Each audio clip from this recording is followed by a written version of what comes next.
Little Mermaid. Hello. How do you feel? Is today like a break day from performance? Yeah, yeah, we love Mondays. How's the voice? It's good. It's just it's a little tired, but not in a concerning way. Yeah, Just I in feel like a your voice normal is way. in your like natural range, right? Yeah.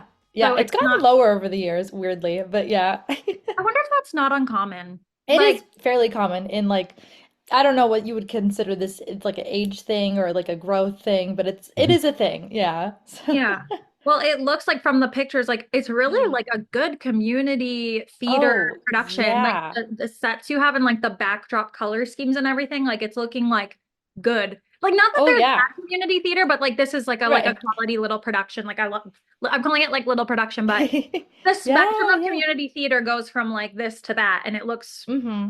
really cool. Ah, Yeah, we've been getting some crazy feedback from people. It's been really like good. overwhelming in the best way. I could talk on and on about it, as you know, but it's like, yeah, Oh my God, crazy. we should do like a 1 hour episode of like what it's like to play Ariel. And then I like, could I do. mean, Yeah, that yeah. would be fun. All right, Philip, add it to Uh, because I personally Add it would to the like queue. no, I would that's love to hear about going like taking an animated character and like bringing it to life. I mean, not that we Yeah, don't do that because every weekend, it but like this is truly, different. yeah, yeah, there are differences, and that's what I've been noticing but also similarities because little kids come up to you at the end, and you know how to get into the spiel of, "Hey, princess, would Yeah, you like a portrait?" and that whole yeah. thing. So it's like that training comes in.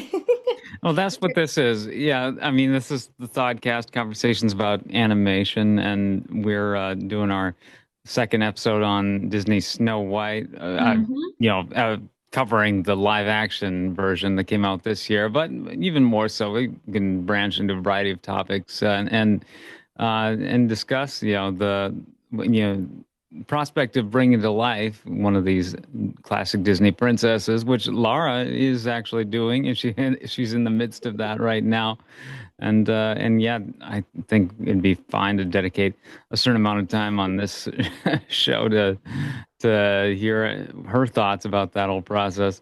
Try to And keep it on course, but Ah, yes. oh no, there is no chorus with this. I mean, this is Snow White 2025 we're talking about. It couldn't be less relevant, honestly. But I think it'd be fun to just riff on some of our thoughts about this movie, but also, yeah, the act of portraying these characters, and I know we touched on it because you guys are both in the character performance sphere, and yeah, you now, Laura, have kind of fulfilled a dream portraying this character in a very formal capacity with your musical.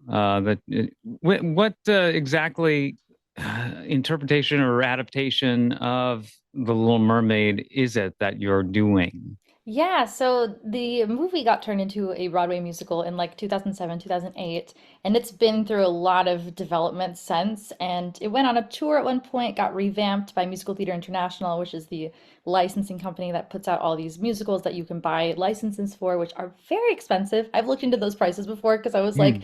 if I don't get this far, maybe I'll produce it myself. And then I was ah, like, wait, no, that's very expensive. But yeah, it's been a bit of a journey, a bit of an audition saga at this point. But yeah, the version that we're doing is yeah, the MTI, the current licensed version, which I think there was a tour of it that came through not too long ago, and it's the same exact script and everything. And there's new material that if you're not familiar with the musical, you might be surprised by. Ariel does sing in Act Two, like shocker, yeah. But if you've seen the live action, it's a similar plot device where it's like you're hearing her thoughts and things like that. So yeah. All right. Well, thank you. Yeah, Laura Akal, you're joining on the Thodcast along with Jody, and I'm your host, Philip. And yeah, good to have you back and continue our conversation from last time. But um, yeah, what else related to Little Mermaid could we hit on before maybe branching it back into well, it Snow White? honestly flows kind of seamlessly because like Rachel Ziegler, obviously she's the Mm, lead for live yeah. action Snow White. I mean, she is a theater nerd. She is Yeah.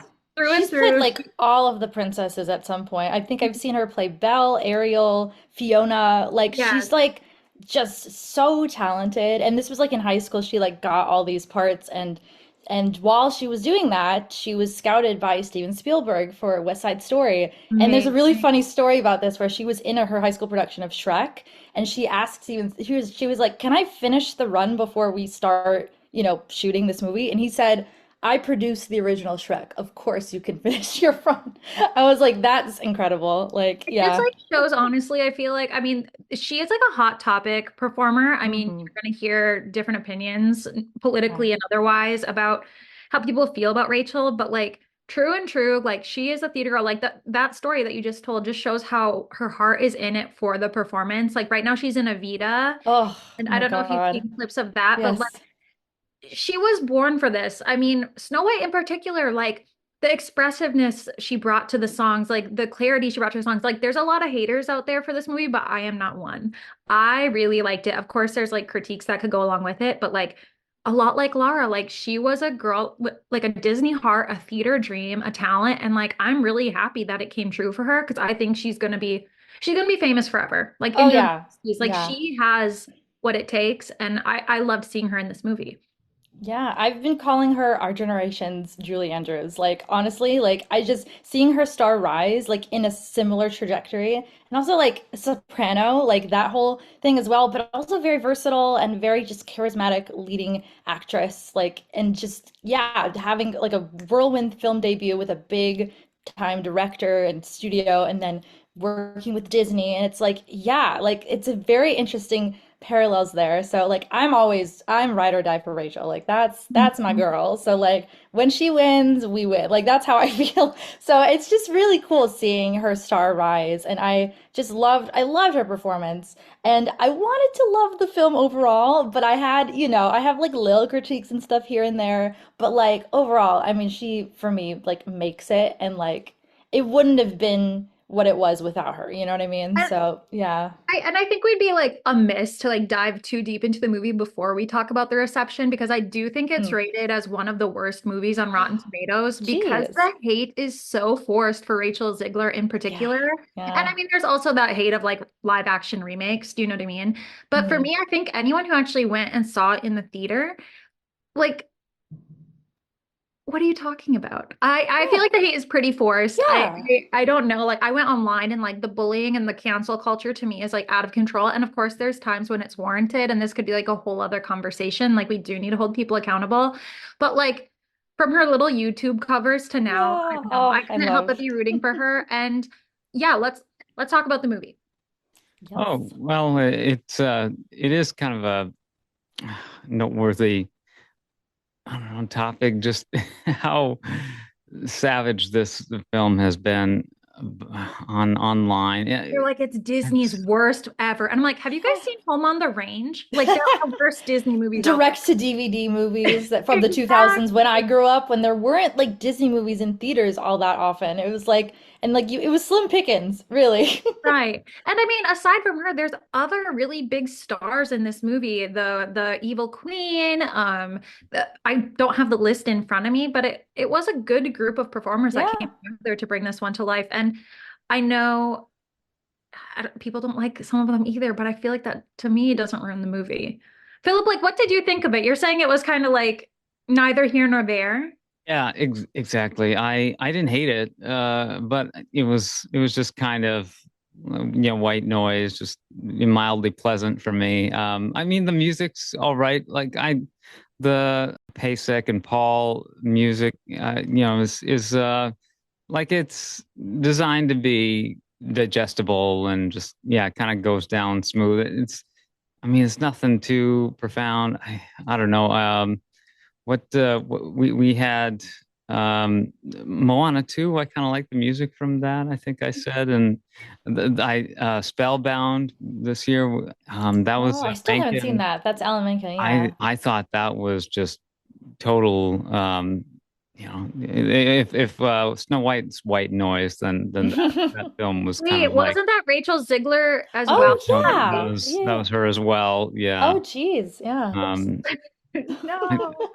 I thought that was kind of baby's first fairy tale kind of quality. Yeah, just that was kind of totally inert. But yeah,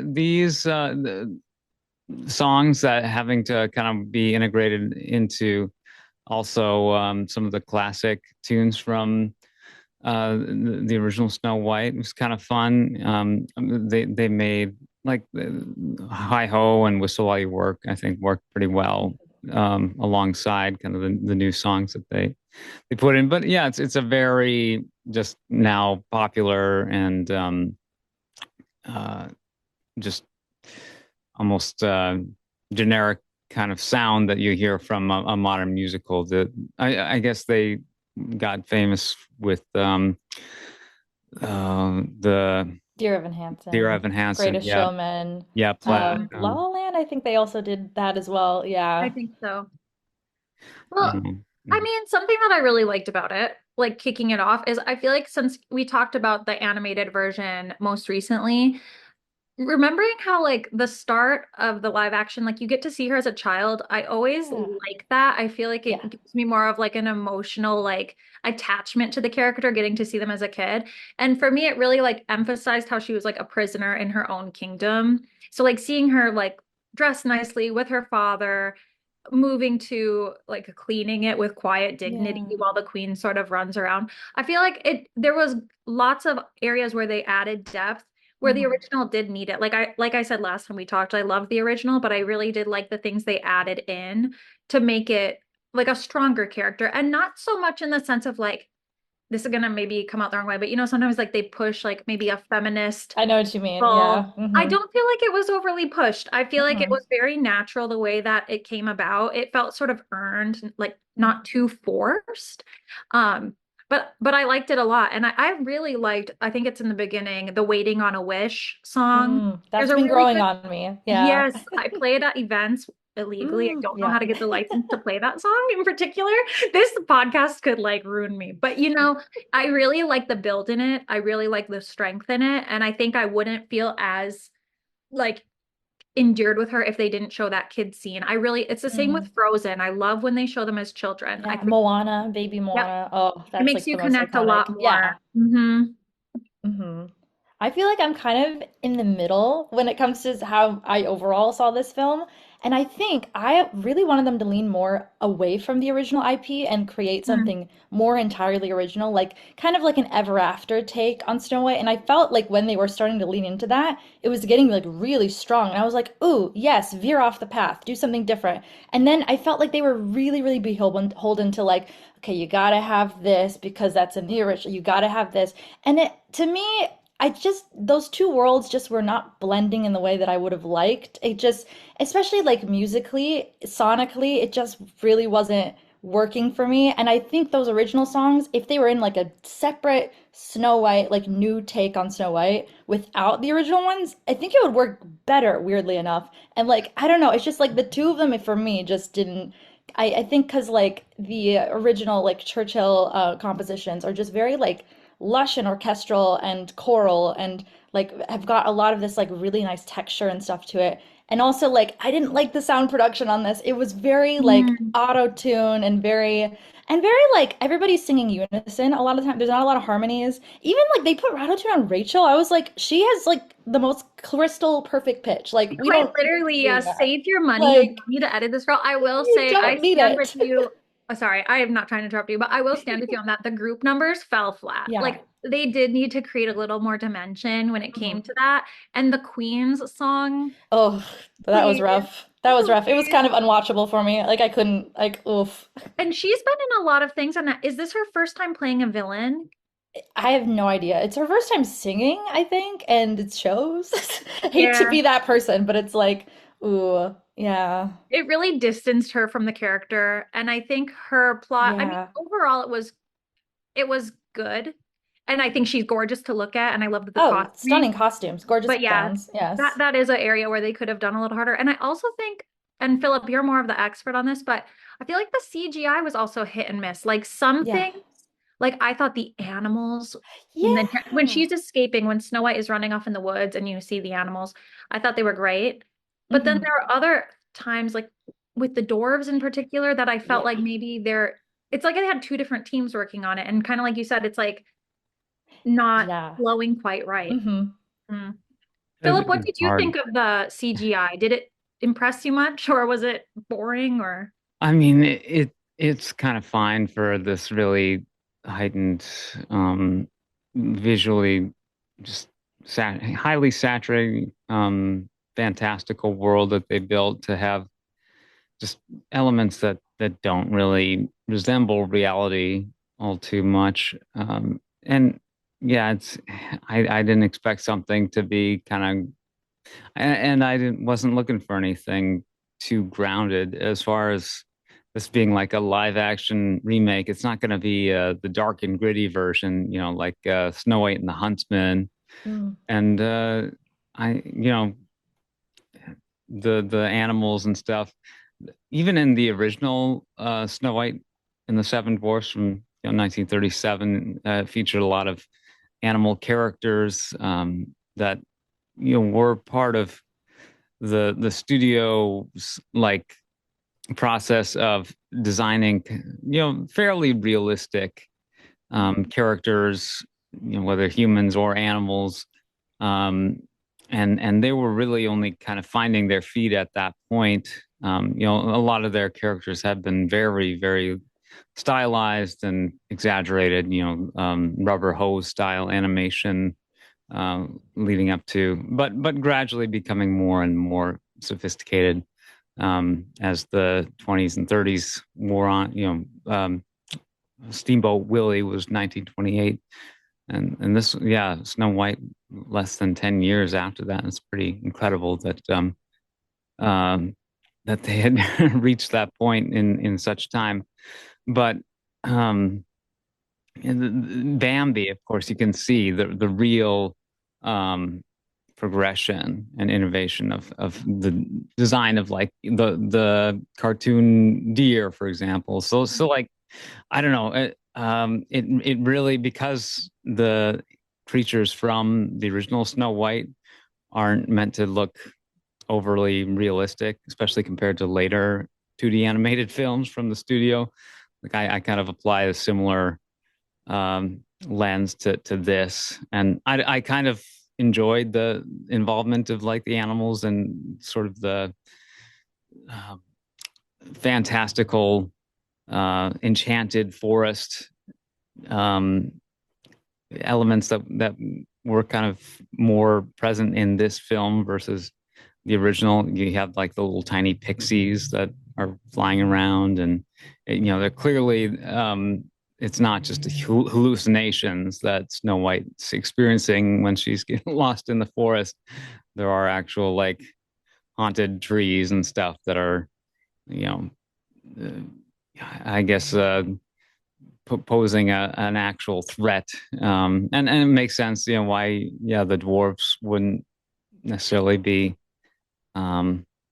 something people know about per se, because of this dark, inspired by like the Black Forest region in Germany, of course, we mentioned, but like also this is a fantasy world where, yeah, these dwarfs are, these many 100-year-old creatures, and there really isn't, and intentionally, like they don't go too deep into detail about any of this stuff. And I don't know, that's fine to not extend the runtime of this film any more than it was, which was already probably excessive, in my opinion.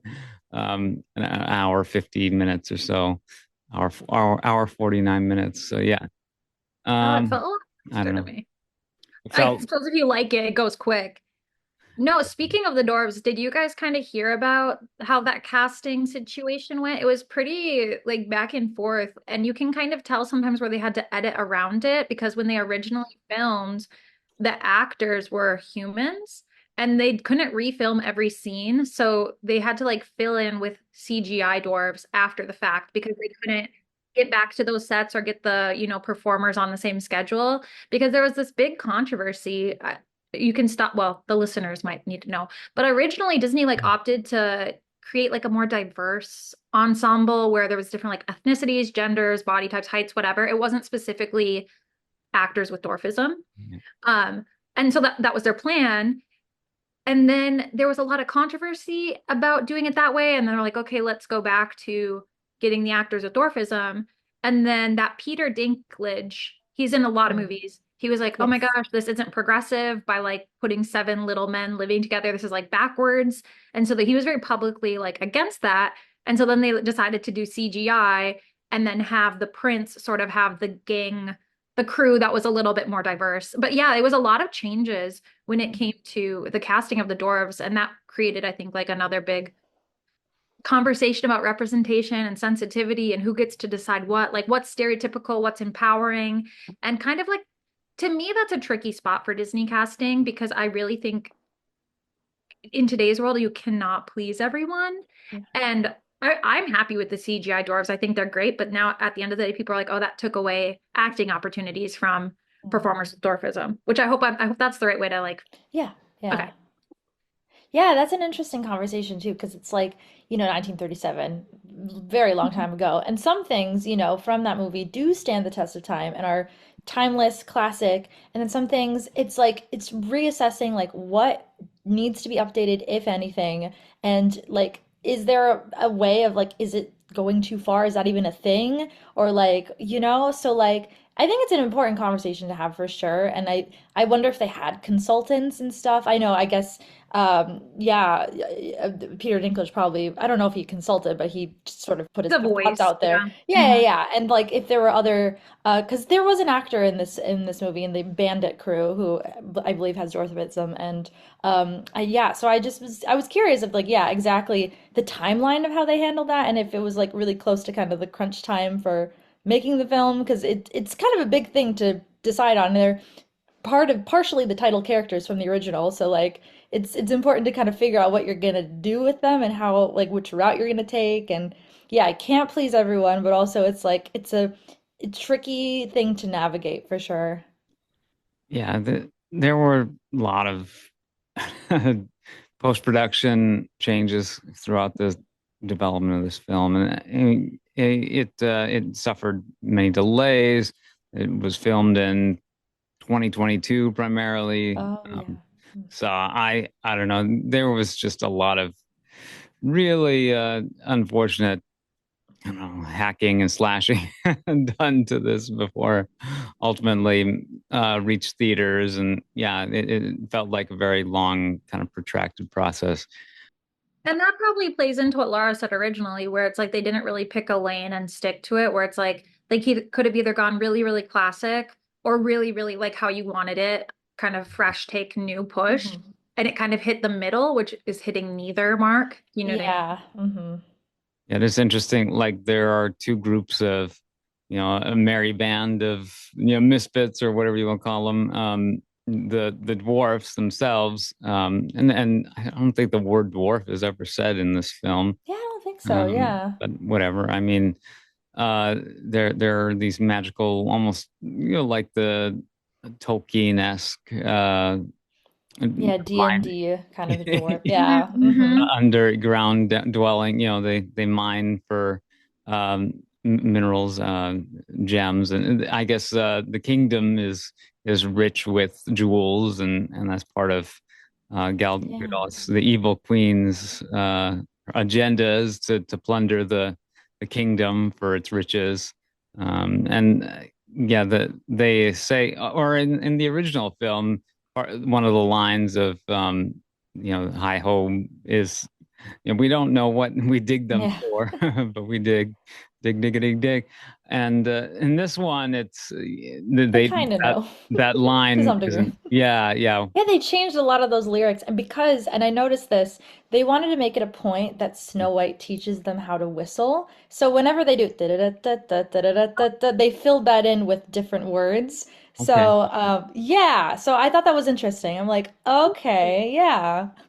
Well, the dwarfs, do they, how, to what extent do they interact with the outside world? I mean, who knows? But Hmm. I feel like not much because like upon meeting Snow White, they say that they've had all these like, well, yeah. Grumpy essentially is like we can't interact with them, like we kind of keep to our own. And I feel like I guess skipping forward in the book, but not the book, sorry, the movie, but when Snow White and Jonathan kiss the prince, and they have that party with the bandits, I think it's meant to be like, oh, there's others out there and like we can co-live. You know what I mean? I feel like they were very isolated prior. But I don't know how they would have sold their gems. And Well, to who? Yeah, right. they say Yeah. there hasn't been a human in to their cottage in however many years, 274 years. That's the last time they've had a human visitor. So you don't know much else about their, and yeah, it's just this isn't that kind of movie. It's just meant to be a very kind of Like I fluffy felt period. like they wanted to get into this like deep lore and they had like snippets of it with like talking about the king and like all this stuff of like there's like a conspiracy about the king and there's this group of people that believe he's still out there and then Snow White is very much connected to her father and his teachings and wants to follow in his footsteps and has this kind of like aspirations towards like leadership and serving her community and things like that all wonderful and like they get into it, but like I feel like they don't fully commit to it. It's just kind of like a taste of it, and then it's like they take it away, and it's just like I was like, no, but I was kind of interested in that. Like just Right. not And I deeper. mean, it's Yeah. similar with Jonathan. I mean, the prince is Yeah. way more fleshed out in this. He's kind of like He's not really, Prince though. He's like Like oh, a Flynn I'm sorry. Rider-esque guy. You're right. Yeah. He's a rebel. Okay, he's a Yeah. rebel. And he kind of like implies, so you do meet him early on in the movie. Um, hmm and Snow White takes care of him in a sense by like, what does she do? He like stole potatoes or something, and like yeah, she kind of like looks the other way or something, if I remember Yeah. correctly. Yeah. But he wants to challenge this monarchy, and there is that big push of which versus, I guess, the animated version, he's just a prince. But he does have depth to it, but they do glaze over it because maybe they didn't know which route they wanted to take. I really do like him. He is another person who's from that Broadway Yeah, he's a world. theater person. Yeah, for Yes, I sure. think he actually won a Tony Award. I don't Oh, remember what yeah. it was for, like The Inheritance, or was it Camelot Oh. Broadway revival? He's been out and about, and he's also, I don't know if you guys saw Under the Banner of Heaven about like the Oh, Mormon Church. no. Okay, yeah, but he's out there in the world of performance too. So it's not like they just pick some random guy. Although he does Yeah. look like the most basic white guy in the world. I was like, is The this? outfit they gave him, especially, I was like, that is like Urban Outfitters. Like, I thought the same thing. I was like, yeah. I think he has a good heart, and actually I did some digging into him after the movie, and he is like a great advocate for like charity and Oh, community and like good. Yay. all things good. So I love that. I think he seems like a Yeah. good guy, but yeah, like gas him up a tiny bit. He's gonna be Yeah. the love interest in that capacity. Andrew Burnett. And Yeah. Sabrina, yep. Well, he yeah is discovered in the scullery early on in the film, and is sentenced to be, I guess, tied to the gate of the castle, and yeah, it is meant to demonstrate the queen's cruelty. She says like take his clothes and tie him up to the gates or something. I don't know. He's Jeez. just wearing his clothes, right? When Snow White goes to Mhm. him. Yeah, yeah. I don't know. This kind of just felt like I don't know, like middle school theater, like elementary school kids, doing a performance of Snow White, where with just the level of seriousness with which some of these moments were played. She just goes and frees him, and he goes off to the woods, and then just the assembly of um the rebel character. There's what, seven of them, coincidentally, but they're also just this kind of nonchalant ragtag group. And when they're faced with the soldiers later on in the film, they don't have like any weapons really. There's the Mhm. the actual little person character who um has a slingshot. I mean, he's the master of the crossbow, but he says it was stolen. And yeah, like they just rush in without hesitation to this battle with the soldiers, and they're heavily outnumbered. I mean, it just is really bizarre. Yeah, how their kind of thought process for some of these moments.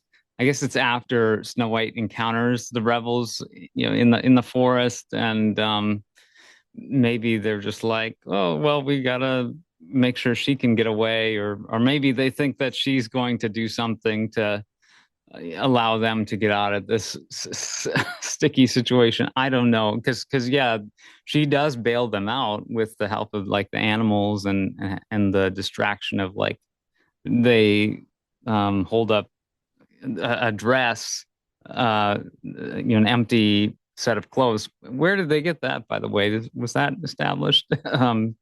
The animal diversion with the shirt and the skirt that are just because Snow White isn't shown to have disrobed when that occurs. I don't know. Are you remembering any of these I details? literally Like, cannot remember it. Yeah, yeah, that was like a blur to me. I was In like, my what? head, I'm remembering Aurora dancing with the owl in a cloak. So I'm like, that's clearly like different it's movie, different time, but I'm it's sure this. that, yeah.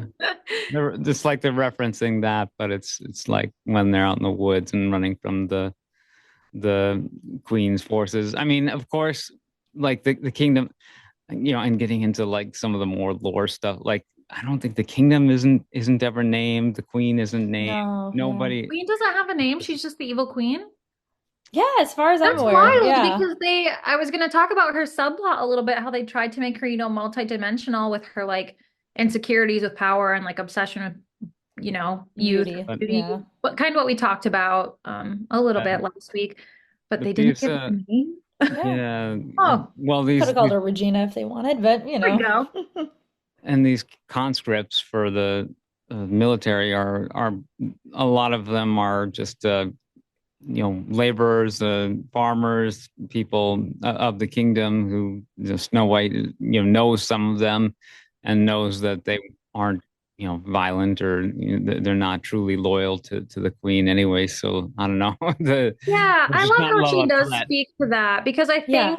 think just another way that they like emphasize that like and we've talked about it on here a lot just as adults watching some of these movies how like the bad guys aren't always bad. They're just people who may have fallen under the propaganda or whatever. Right, Really do right. like that scene towards the end where Snow Yes. White gets to remind them of like, hey, my dad knew you and this is who you really are. Yeah. I I wish it could loved be that that. easy in Yeah. real life. Like Hmm. there's people that I'm like, you were a kid once, you had Yeah, dreams. like you have a Wanted name, like the importance of like names and stories and hmm like connection, like true and community. Like that's really, and I wish they, yeah, again, I wish they leaned more into it. And when they did lean into it, I It really was appreciated that. Yeah. Hmm. Well, I don't I Let's say talk about the budget. Like, let's talk about some facts of this movie Ooh, because I don't yeah. know anything about like the budget and if it made any money because I would have to assume when I went to see this and it was probably like the first or second week it was in the theaters and it was a primetime spot, 7 p.m. We were literally the only ones in the theater. And Oh, this is wow. Tampa, Florida, where like Disney Yeah. people Yeah. are. So I'm really curious, Philip, if you've stumbled upon any of the fun facts of okay. finances. Well, this movie was released in March 19th, 2025.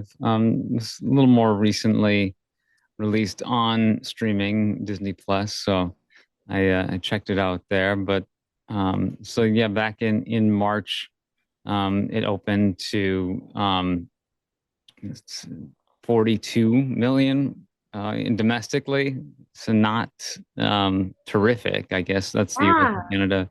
Especially considering they really, I mean, at least in my town, they really marketed this. Like marketing and Mm, yeah. distribution budget must have been huge because I feel like I saw posters for it and promotions for it Billboards. everywhere. Yeah. Hmm. The budget was extravagant, and a lot of that was just a lot of the delays in post production and just figuring out what they wanted to do with the dwarfs. Yeah, I mean, as far as like my opinion of the designs, I'm kind of fine with it, like being just really cartoony. I think that was, I don't know, to some extent the right call. And if they Yeah. did look more realistic, it probably would be more. Lean into uncanny. Yeah. Yeah. And but the budget just ended up ballooning into like, Mm. 270 million or so, even before Wow. marketing. Wow. Yeah. Before marketing? Yeah. Well, including marketing, it ended up being like 350 million or so, according to this. Goodness. Um, Wow. Laura, hmm. what was your musical's budget? I know you said it was expensive for them to get the license, but 350 million for That's this. bizarro. Yeah. That is wild. Yeah, You and know, sorry, this is me well, like going off track really quick, and then I promise we'll come back to the budget. But like, also the audiences of these movies, because I'm assuming they didn't make it back, right, Philip? Like, it's have they made only, that I back? was gonna say, yeah, As far as it's I'm aware, only yeah. grossed worldwide 205 million so far. It didn't even break 100 million domestically, so Mm. um, It really low. just it's worrisome because I feel like you have these audiences that like are kind of hankering for like the remakes or whatever, like they want to relive the nostalgia, but then you have these people pushing for them to like do new movies, and those have been kind of flopping too. I was really excited to see, I think it's called Elio, a Pixar Hmm. one. Yeah, I wanted to get into that. That's I another haven't reason. seen it yet, but I There's have like no heard. marketing for it, Well, that's weirdly. the thing. Yeah. And so I'm assuming that one financially hasn't done well either. So it's kind of hard Hmm. when both, this is them probably going quote unquote traditional remake. And then that's them going kind of the other direction, saying, like, well, here's something brand new. And it's like the audience either way is like, we want old Disney. And then they're like, we want Yeah. new Disney. And I don't know. Like, people just don't know what they want, I think, is what it is. Like, Uh, Disappointments all around. uh, Disappointments. I just Um, like it's hard for me to fathom like where that cost come from. I mean, I know that there's a lot of like cutting edge CGI and like you have to pay the performers and the settings and the costumes, but it really doesn't make sense to me. I'm gonna look it up super quick while we're on here, but like I'm just gonna look at cast pay because like is the oh budget yeah. like was it $100 million? I probably not, but like do they disclose those things? Like do they say like Rachel Ziegler made. Sometimes. Oh, Yeah. okay. Gal Gadot got Yeah. 15 million. okay. Jeez. Rachel Ziegler got 2 million. Yeah, No, and that's Andrew disappointing to me. Burnap got Wow. 500,000. So those were the Oh my three. God. And so like there was a Jeez. significant pay disparity and it has sparked more discussions about, wage gaps, etc. But well, I mean 15 that's not million. 350,000, Oof. but still that's pretty high salaries coming through. At least for Yeah. Gal. Yeah, Gal Gadot. I mean, she's Israeli. I guess she pronounces it with her own particular accent, I suppose. But yeah, Gal, however you want to say it.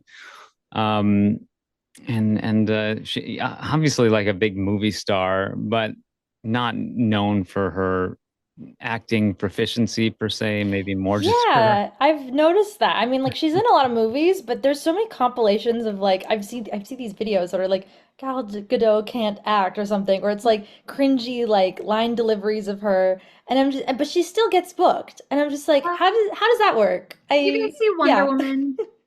Wonder Woman yeah was yeah phenomenal. I feel like she has that in her back pocket now. But yeah earlier in this discussion, we talked about Rachel Ziegler being, controversial with politically. I think she was not pushing, but basically saying hmm free Palestine.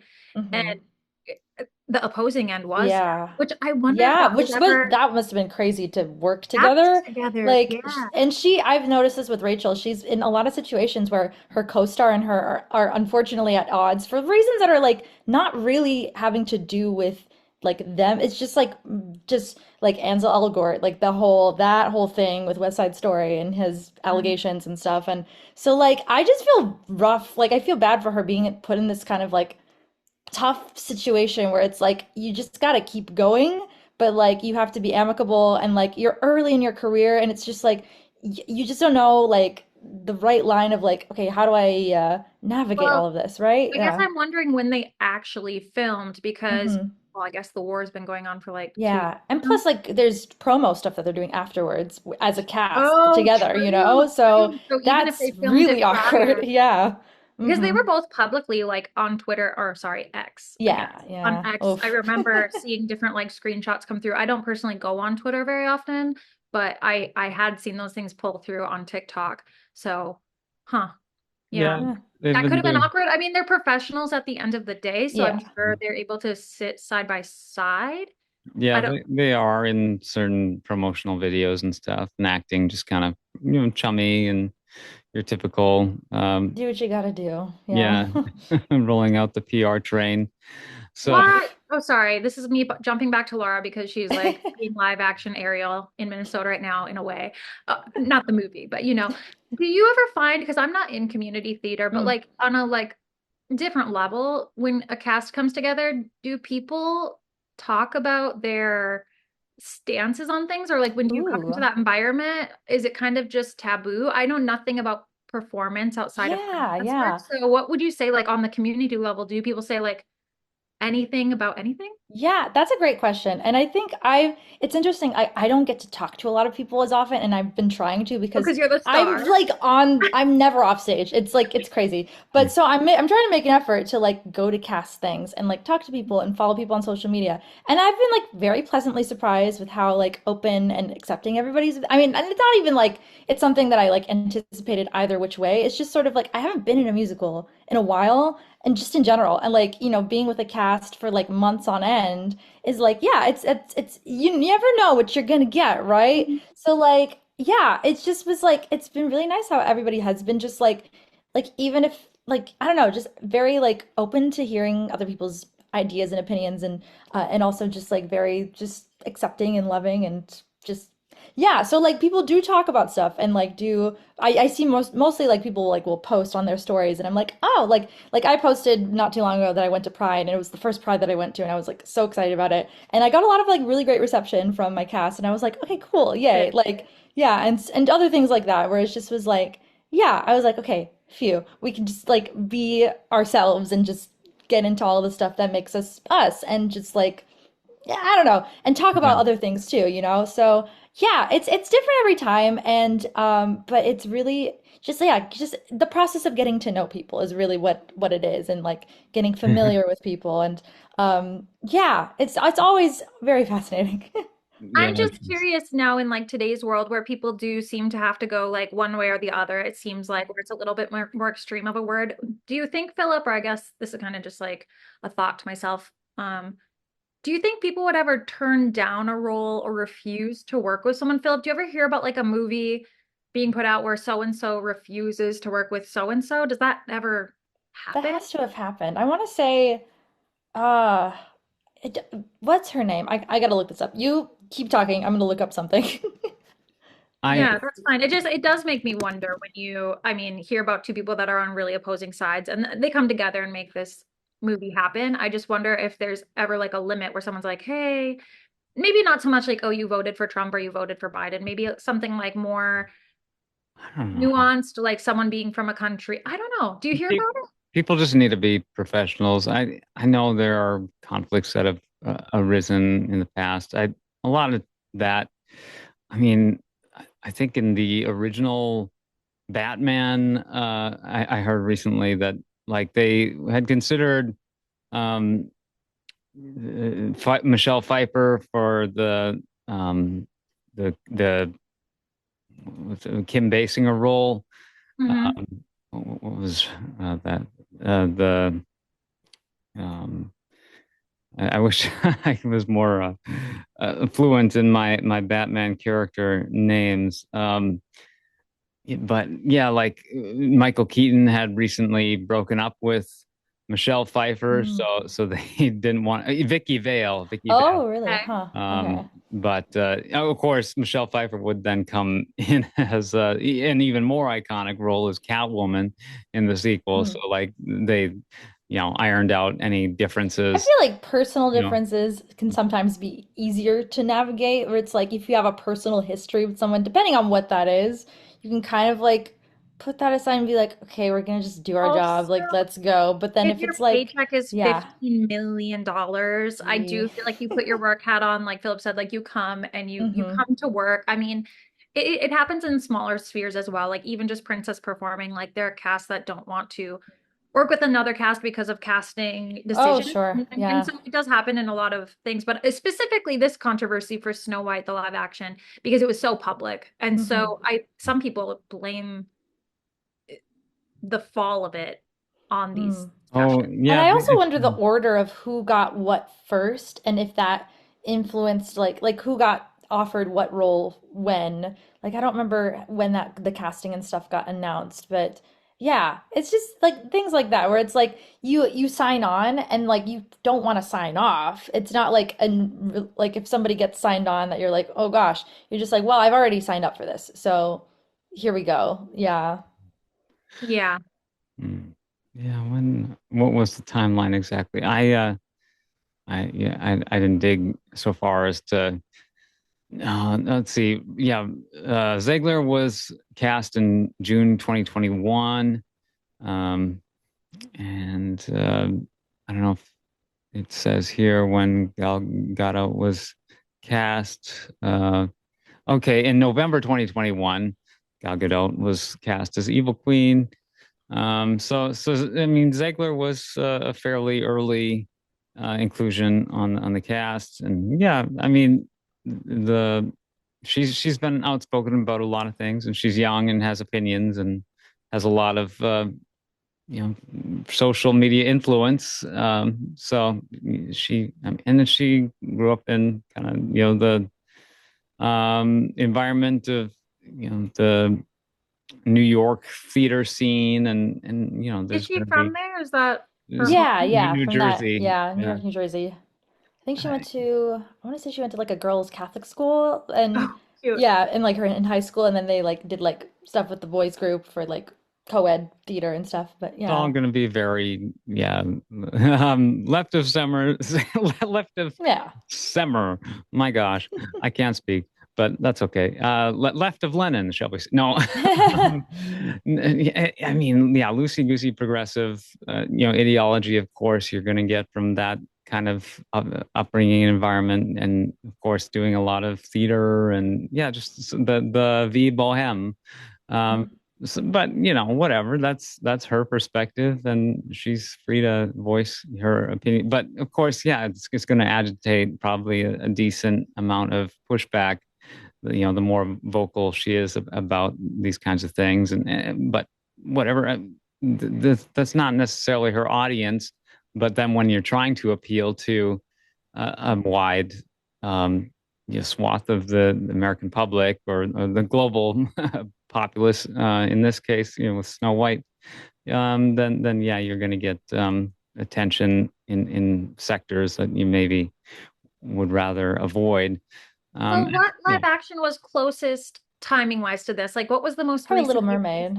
Oh, Yeah. Or really? no, never mind. yeah. Well, filming wise, yes, but production wise, like, I'm not sure. No, Yeah. honestly, yeah, I think a lot of the controversial stuff is overblown. It's just something for media outlets to kind of grab onto related to this film because I Yeah. just don't think there was in general a There lot of wasn't much. Yeah. And interest. like, I mean, first of all, there was the casting of her in the first place was people were very up in arms about. They're like, it's called Snow White. Like, why are you? I'm Oh like, my she is God. half white. Like, get a grip. Like, I don't, she's very, like, she looks like a princess. Like, leave it alone. And they have plot reasons that make it all work, where she's born Yeah. in a blizzard, yada, yada, yada. Like, What? fairest of all, like, it works. It's fine. But people were really butthurt about that when that happened. And so like that was kind of the impetus for like that kind of vile corner of the internet to do what it does and just Yeah. like attack a young woman who's in the spotlight and just we saw it with Hallie. We saw it we're seeing it with Rachel and it's just like it's so like use your energy for something more productive. Like why are Yeah, we it's like doing getting this? Yeah. boring at this point. Like Yeah. just the back and forth. Like, and I think Philip's probably right to a degree. Like they're kind of like grasping at straws, these like hmm clickbait style things because they know they can rile people up. Yeah, they intentionally make these headlines in ways where it's like people to just to sensationalize and get people talking. And they think, I don't know if these publications are trying to do it like to like it's I don't know if it's helping the movie or hurting the movie, but it's just like it's just generating noise and people are just they're Yeah. talking and it's just like yeah, the movie's in conversation, but it's like and people say like all publicity is good whatever, but like at the same time it's just kind of like yeah, it's just a bunch of noise and it's really like unnecessary noise. And we touched on this, and you guys have a good perspective on like where the kids are at in relation to these characters, Oh these yeah. films. Snow White. I mean, it's 100-year-old movie. 88 years old, but like it's not nearly as front of mind for kids as some of these other, Lilo and Stitch, How to Train Your Dragon, Mm. massive hits that we've seen since Snow White came out. And I just don't think in the public side there's quite as much interest or affection or enthusiasm. And I don't know what they could have done to really gin that up. Yeah, which is why I was like, you don't need to stick with the IP if the kids don't know the IP or care about the IP. Like, Yeah. just do something really, really different. And like they started to, and then it just was like, but we have to do this, and we have to have this imagery that's from the original, and we have to hit all That's these a Little marks. Mermaid, Like, Laura. yeah. This is this, Uh, and that is that. Like you it's flounder. unintentional, I swear. I heard it in the back of your subconscious coming out. This is Just playing this. on loop. That is that. Oh, I love it. But yeah, I mean, in the world that we live in now, like I don't know if you guys ever watch reality. Now I'm really getting us off Go for it, yeah. so like in the world we're living now, I mean, even watching things like reality TV, I watched Love Island this season, and it's Oh yeah. every day there's like a new episode, and you're kind of living it Big Brother style with these Hmm. characters, but they're real people. And the dialogue that is just crazy. I mean, I don't know if it's good or bad for reality TV. It's probably good in those cases, but yeah, sometimes you do just need a breather. I tried to post everywhere that I loved the Snow White movie because a lot of companies were like, "Hey, like, are you adding?" I mean, Oh her yeah. costume is very similar to Hmm. what you see, like color scheme wise, right? Primary colors, But yeah. people did Hmm. talk about like, do you think you'll add, the live action? And I Hmm. think it was very quickly like a lot of companies were like, no. Whereas with Uh, Cinderella 2015, a mm. lot of people invested in that version, that live action, and a lot of people added um The Little Mermaid 2023. 23, yeah. Hmm. And So this she's was been, yeah, I've noticed that one has had a little more staying power. I think just because of the unique casting situation and Mhm. how that offers more opportunities for performers that probably wouldn't have gotten that casting in the first place, unfortunately, which shouldn't have been the case, but still, like, so I feel like if you have the right person for it and like if there's a market for it, I say go for it, but also like be aware of like, yeah, like when Cinderella came out, everybody got that dress and then it just was like sitting around. Like it's a gorgeous, gorgeous gown, but also like, yeah, for some reason that just one, like, I don't know, like people just really stuck with the animated look for her. Yeah.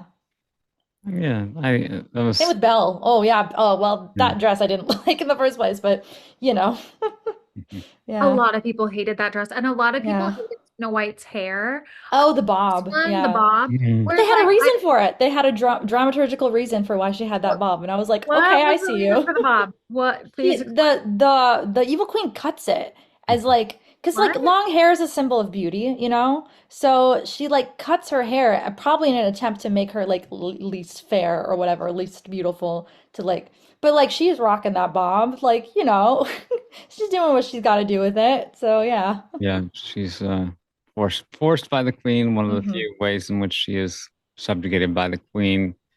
And yeah, the um I don't know, watching some of the recap content leading up to someone referred to it as a Lord Farquaad bind. That might have been I saw a I saw lot of it, that. it memes A about too. that. lot of Yeah. comparisons to that. Yep. That was funny. Yeah, When are they gonna do live action Shrek? Oh, that Like, scares me. yeah, I I'm like, couldn't imagine. how would they do that? Uh, yeah, I see. it's already CGI, so it's like, I don't know. Close Yeah, enough. yeah. Close enough. I still And we haven't have the seen. musical, so True. yeah. I still haven't seen How to Train Your Dragon live action because of I that. haven't Just either. Need to. I haven't seen it either, but you guys, we all loved that animated version, right? yeah, and that's I why I've haven't just seen the utterly. animated one. I, I know. Surprisingly, I've not interacted much with that franchise besides I've been loving the stuff at Epic. Like Hmm. that's making me I'm like I should watch this. Like it looks incredible. So, yeah, that's on my to watch list. Do you guys think you'll ever watch live action Snow White again? Or was it If a one it's and on, I might, but it's not something I'll reach for. I done? mean, depends. But yeah. no, that's an excellent question. I was totally fine sitting through it once, and then I rewatched it for this after it came out on streaming, and that was a trial. It took me Yeah. like 3.5 sessions of Oof. of turning on Disney Plus, being like, oh gosh, I would rather be doing anything else right now. And whatever. I mean, it's not necessarily the movie's fault. It's, it's just not the kind of thing I'm ever going to want to, intentionally subject myself to, unless I had like young kids. Well, you You know, can get yourself pumped because I heard a juicy little rumor that Rachel Zegler will be back in action soon because they're going to remake Sound of Music. And Oh, I heard it's I like a City think, Centers production or something, like a uh, stage production. But I got also, she's also been like a little tight-lipped about it. Like, I'm not saying anything, but also, I would love to see, like I said, our generation's Julie Andrews. So, like, right. perfect casting. So, I would love to see it. it'll be interesting to see just how effective the people are. People, I guess Hollywood, people within Hollywood are able to, I don't know, entice people from the general public to come out and see these kinds of projects. Everything from the fairly successful Spielberg remake of West Side Story, and but like a new Sound of Music, I guess that kind of makes sense just to give it another go and get put My a husband's obsessed with that movie. I well. love it. I I have Julie don't. Andrews marathons from time to time. It's a long movie though. It's That's for real. so long. But the I can't intermission, do it. like, yeah. So, as far as like the movies that are culturally still relevant, would you want to? I don't know, West Side Story that got a fresh coat of paint, and but that was I don't think Spielberg. Sound of Music needs a movie remake, but I It would like to doesn't. see a revival on stage for sure. So There's a that's what I thought they were gonna do, but I don't know. Yeah. there's like a hilarious bit in it was the Postman, or yeah, the Kevin Costner movie The Oh. Postman, I believe, where it's like this post-apocalyptic world, and there's like this really rough and tumble encampment of men who I think that it's like a work camp type of situation, that they've got a lot of prisoners that they force to labor and stuff, and then Hmm. they put on movies at night, and they're I think um, they start playing Universal Soldier one night on this projector, and everyone starts booing and jeering because what they'd rather see programmed is their favorite movie, Sound of Music. They Mm. just go bananas over the Sound of Music. So yeah, they start booing at Universal, this macho action movie, all these like dirty, gruff men in this post-apocalyptic world. It's like give us Do Re Mi or die. Yeah, they don't want to watch the action movie. They force whoever's running this movie screen to switch over back to Sound of Music or whatever. That'd be me. That's Yeah, there's definitely an audience out there that I could see pushing like that. yeah, it's kind of like a funny, we mentioned like that Vladimir, or the ugly duck, or the snuggly duckling, the Oh denizens yes. Hmm. of that, the bar from Tangled, and how they're kind of misunderstood characters too. Yeah, it's exactly that kind of scenario, the That's cute. incongruity of it all. Um, and then yeah, I don't yeah, so people love Sound of Music. Like trying to remake that, I don't think would go over real well. It's already perfect. Like Yeah. It really be is. beautifully shot, like on location in Salzburg. Like where else? You don't need to do it again. It's Maybe they'll do it in okay. outer space, you guys.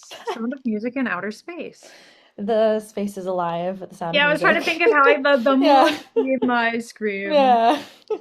Moonbeam ice cream, no. I know. I don't know where that's where the internet rot has like got me good. Oh, that's real. That is so real.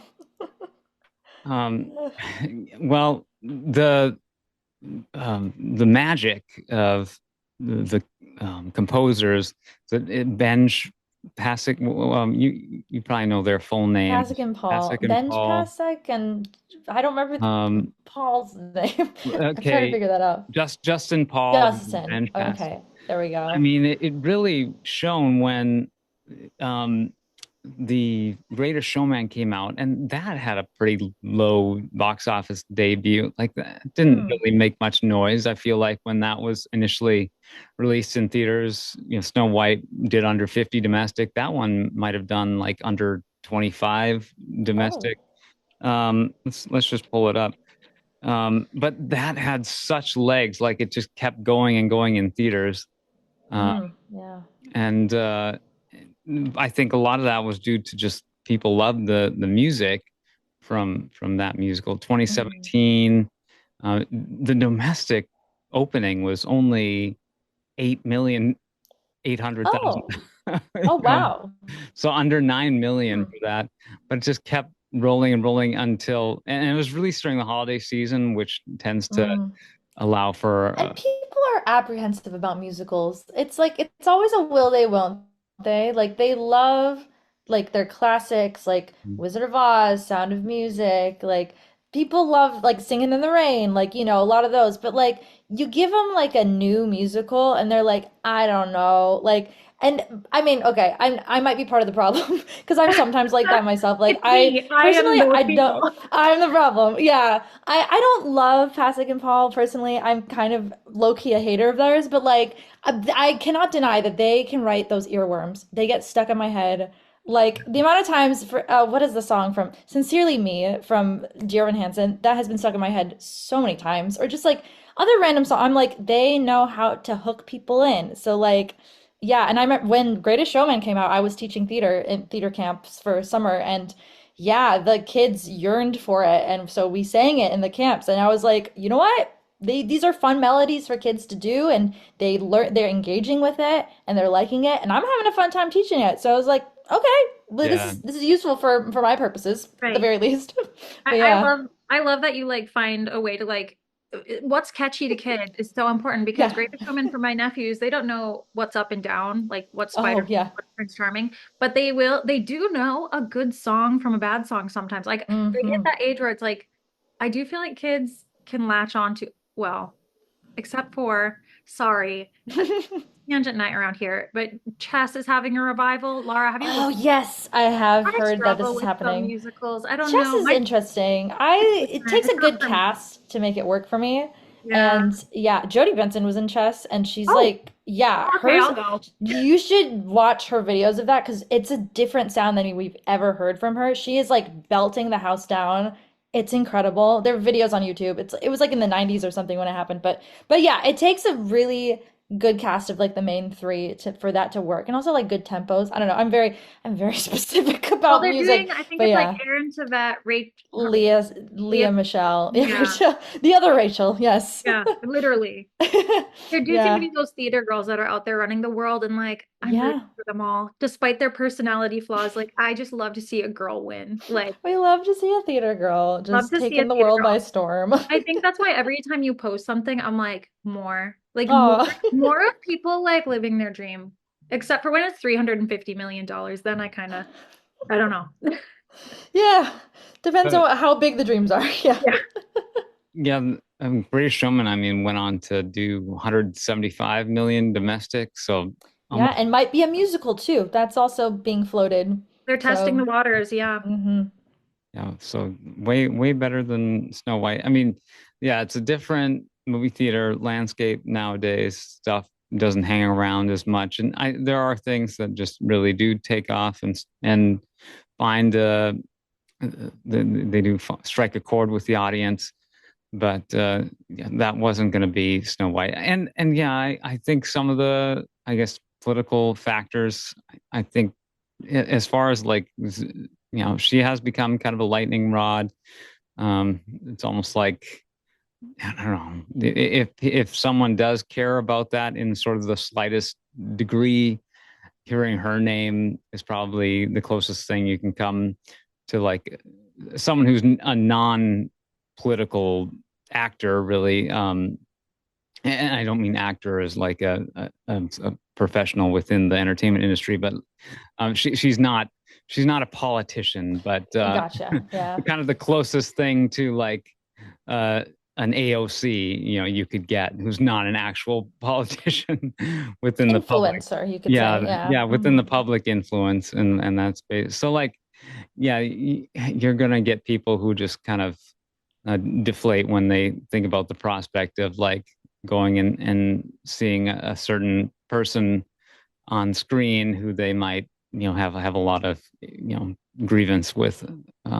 So I mean, but as far And as at the end of the day, we have no real like proof that that's why people didn't show up. You know, like Right. Yeah. There's people so many might say, factors. "Oh, I was gonna buy 10 tickets to Hamilton, but now I'm not going." And it's like, were you yeah really though? Like, were you ever Really? gonna Do you go? know It's those hard to ticket say. prices? Are you sure about that? 10 tickets Exactly. to Hamilton, let alone half a ticket? Like, I don't even know. Yeah. yeah, as far as how we can attribute this failure of the film, how far we can really attribute that to those kinds of factors. It's questionable. I think it is more just the quality of the film combined with kind of fatigue towards live action remakes, and Yeah. just it's not So a I was going to ask a question and kind of tangential, but still related about this. So there was this murmurings about this Tangled live action that may or may not be happening. I kept hearing it's going to happen. It's not going to happen. It's going to happen now. So like, do we know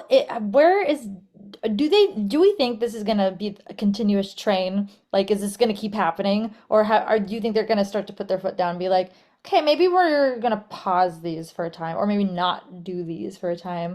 Because there's a I couple in kind of development hell at the moment. Like Hercules was another one I'd heard murmurings about, or Hunchback of Notre Dame. Yeah, I think they're gonna pump the brakes a little bit, if I'm being honest. yeah, Like, I feel like I don't know when they made the announcement about the Tiana series being cut and like yeah, quite a few other yeah. things.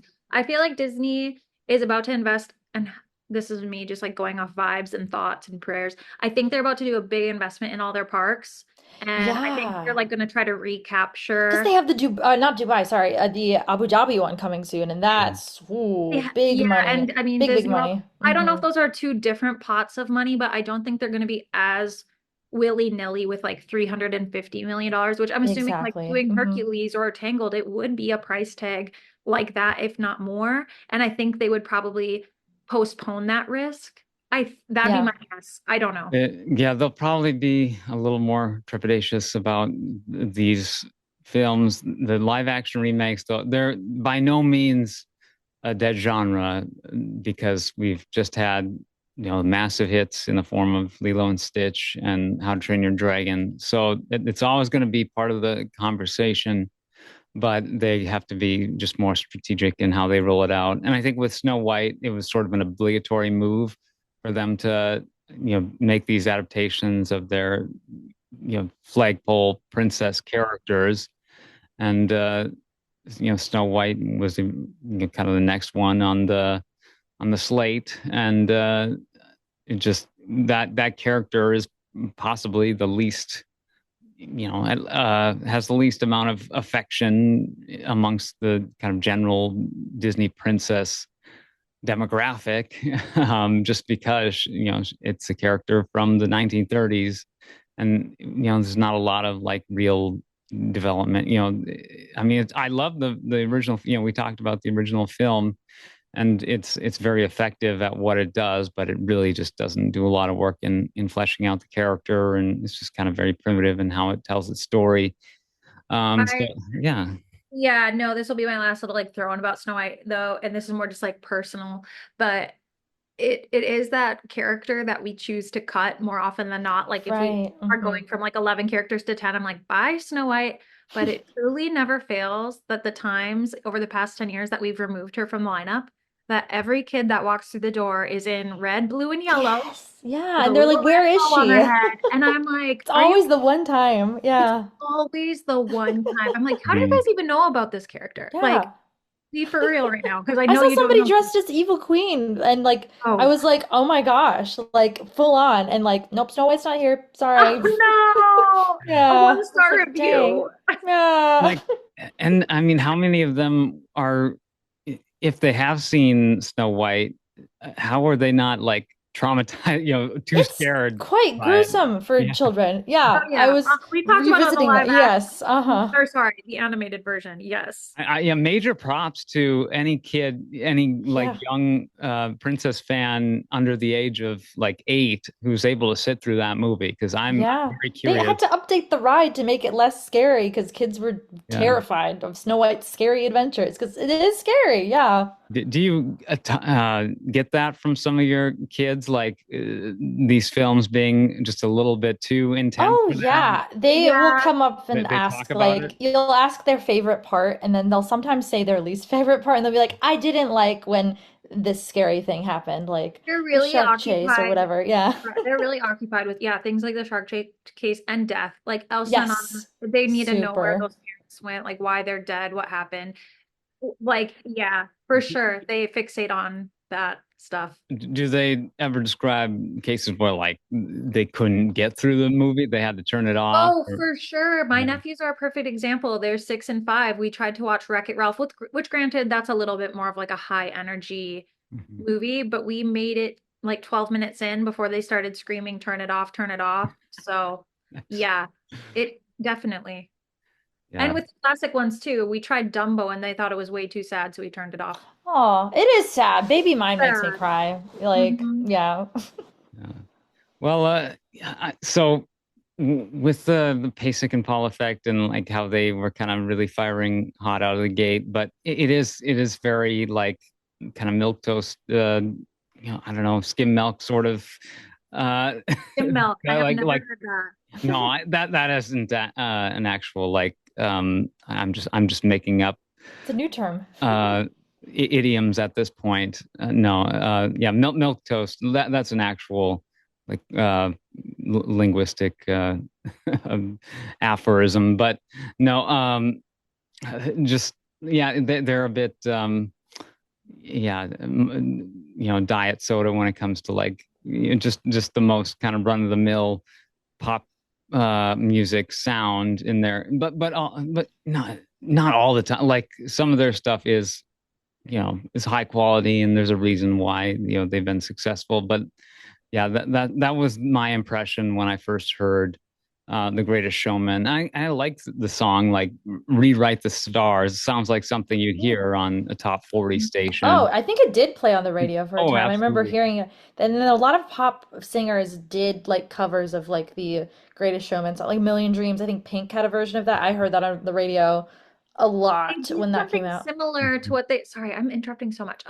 They did something similar that they did with the Hamilton album when they came with Yes, like mixtape. Hmm. mixtape. There is a Mhm. version of that for. Yes.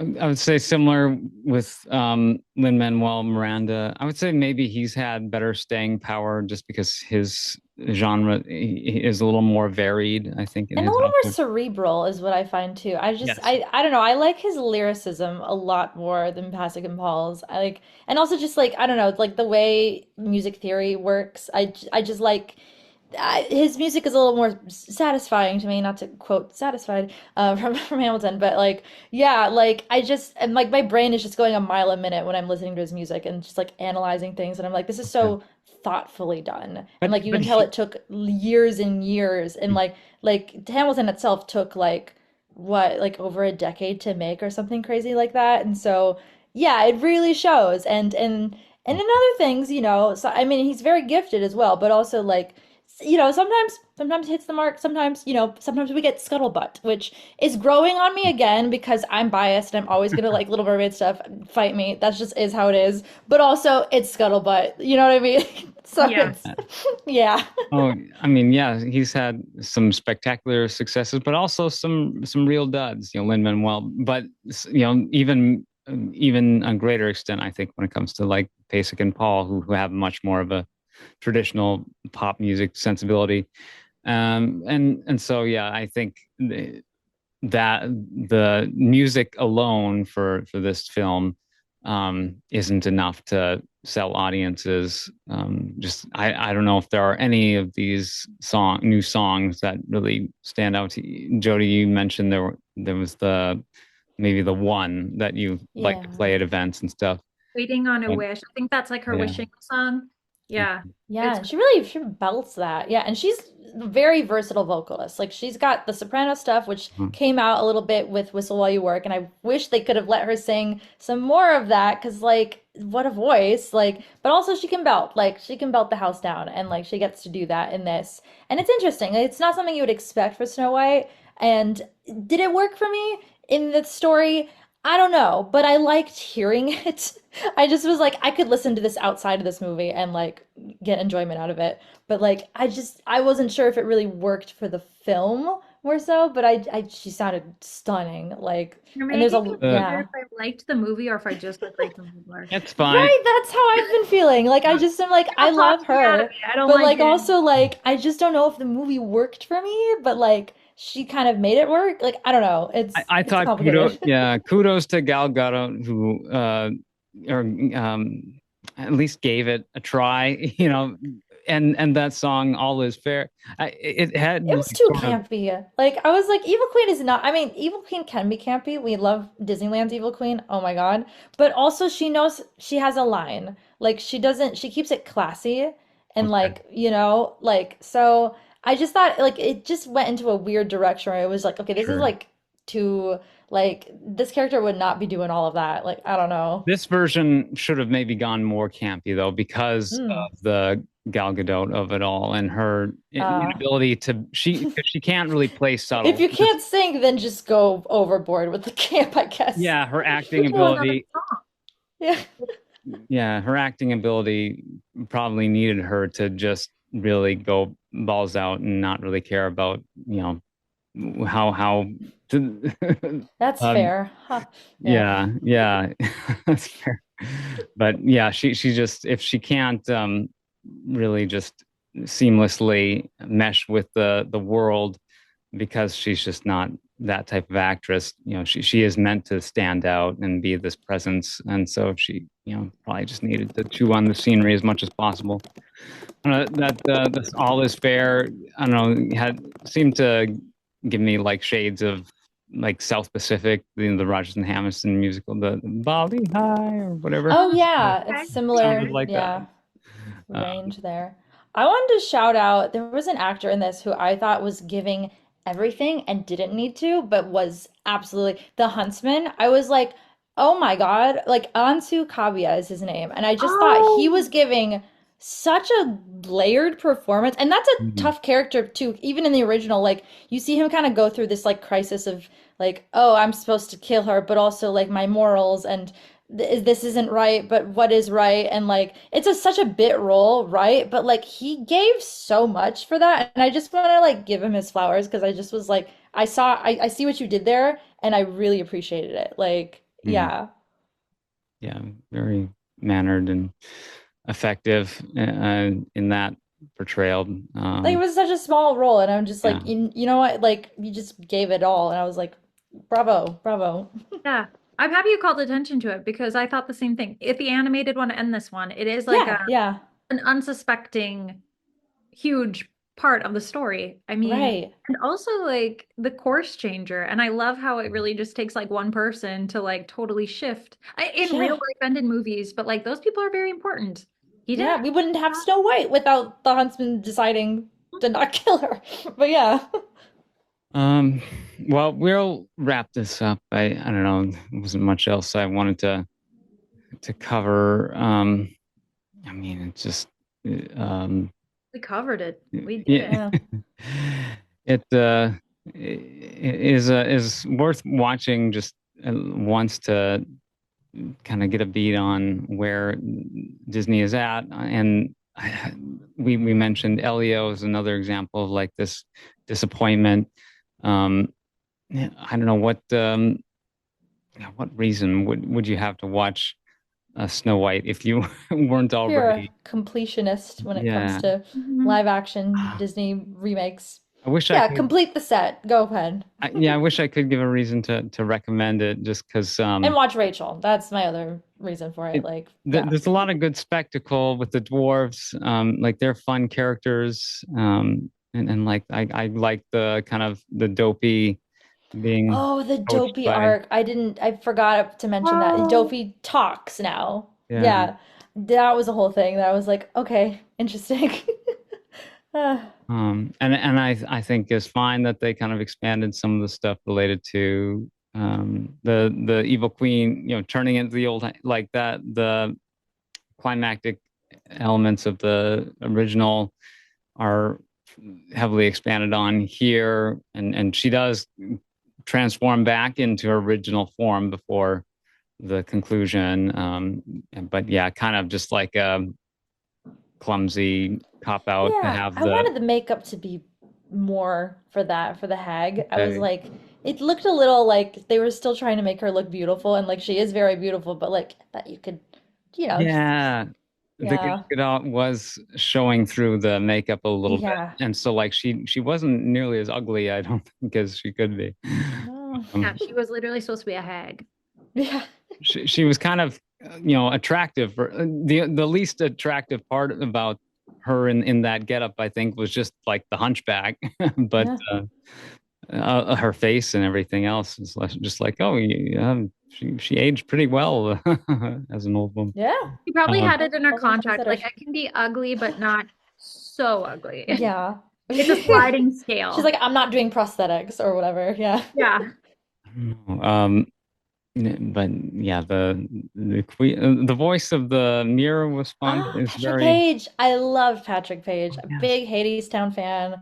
He was also Frollo in the stage adaptation of Hunchback of Notre Dame. He's got this, he's very well known for his like basso profundo bass voice. So Hmm. great casting there. And I think they mocapped his face, so like some of his expressions come through. So that was cool to see. Yeah.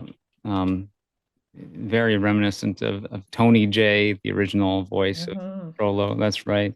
I think Corey Burton is another guy who does like the voice of Yeah, like for like the House of Mouse and stuff, I want to say. yeah. Yeah. He does that really deep, almost like Christopher Lee. The what was the ghost host from the Haunted Mansion? Ooh, Kind of yeah. Mhm. is a similar sound. Paul Frees, wasn't that the original actor from back in the Yes, day? I think so. Classic. Yeah. Of the Ghost Host, yeah. Yeah. There's always my way. Okay. Um, Ooh. so yeah, we'll wrap this up. Snow White 2025. What a trip! Just fascinating context surrounding this film that took way too long to be rolled out, but it was a tumultuous time with like the years following COVID and figuring out what to do in these circumstances, and already having had several major live action adaptations, and just having to kind of retread the same old territory with a property that just wasn't nearly as fresh in the public's mind as the others had been either. So like, yeah, how do you really try to gin up, Oh, yeah, the public enthusiasm for a movie like Snow White I remake? picture those things like when you have a cardiac arrest and they're like, dun, dun. Yeah, electric You know what I'm talking shock. about? An Yeah, yeah, aviator? yeah. Defibrillator. Yes. There defibrillator, we One of go. those. That's what AED. they were Yeah. trying for. Hmm. Trying to revive. Yeah. For me, it was Mm. it was a meh attempt, but also like I there was a lot in there that I really did enjoy, and I don't think it deserved all the extreme vitriol that it got. And I'm just a picky person when it comes to music and musical theaters. Like that's just I'm always gonna be like that. I don't think I am the marker of like the general audience popular opinion. But like I just have different things that I'm looking for, but I can appreciate a good performances all around where they are, and good ideas that I wish would have been explored further and in other ways, and like yeah, had this been just like a very like new take on Snow White completely, where it just was a different story, less beholden to the IP, I think I would have really digged that a little bit more. But for what it was yeah, it's kind of meh for me. Mhm. Yeah, I mean, Jody, what, so you kind of really enjoyed this upon your first viewing, and that's great if you still hold to that. Have you seen it since then, though? I haven't seen it Okay. since, and honestly, oh, did you hear that thunder? I Oh my Oh. heard gosh. something, Okay, yeah. sorry, there's like a storm brewing out here. Oh, Um, jeez. I'll hold to it. I liked it. I liked it. You know, there's going to be so many movies that I like a lot more, but this was good. It deserved to have more than 2 people in the audience. That I will say. Well, cool. Well, thank you both so much for coming and hanging out.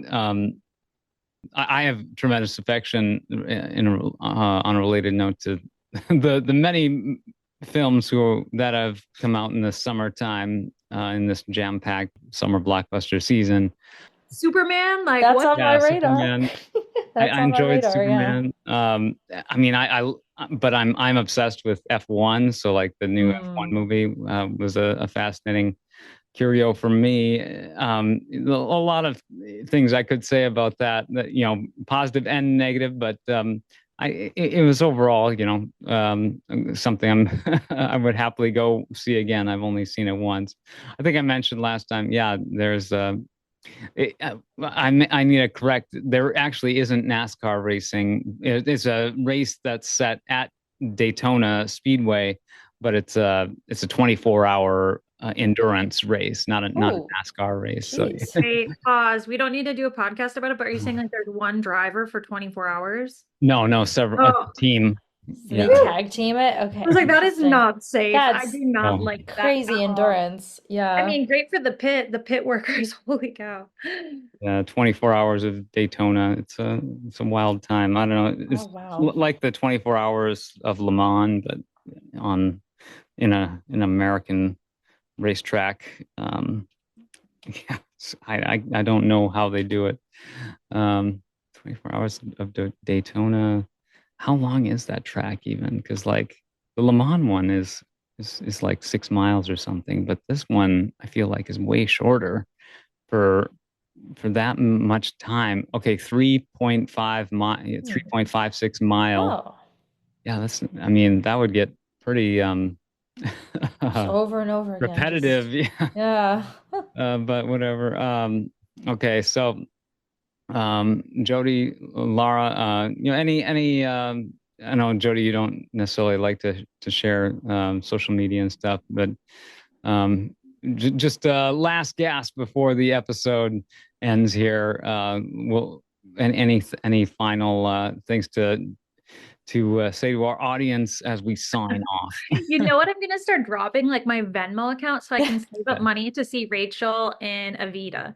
Yes. I'm not going to do that today, but like that's a thought crossing my mind. But no, I might join you in that. Just like the old and the new. And Lara, I'm excited we got to hear a little bit more about your like huge adventure right now. This is really great that we got to catch up. So fun. Oh my gosh, thanks.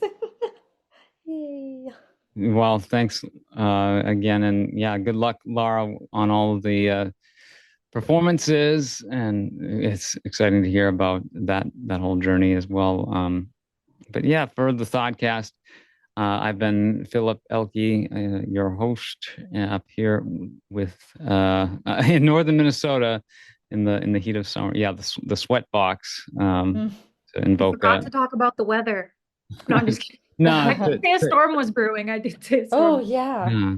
Yeah, we've had some intense stuff up where I live. But yeah, to invoke an animation term, it really is kind of that season, the sweat box, where we hang out and review the animation tests to make sure they are up to snuff. And with Snow White 2025, it's debatable.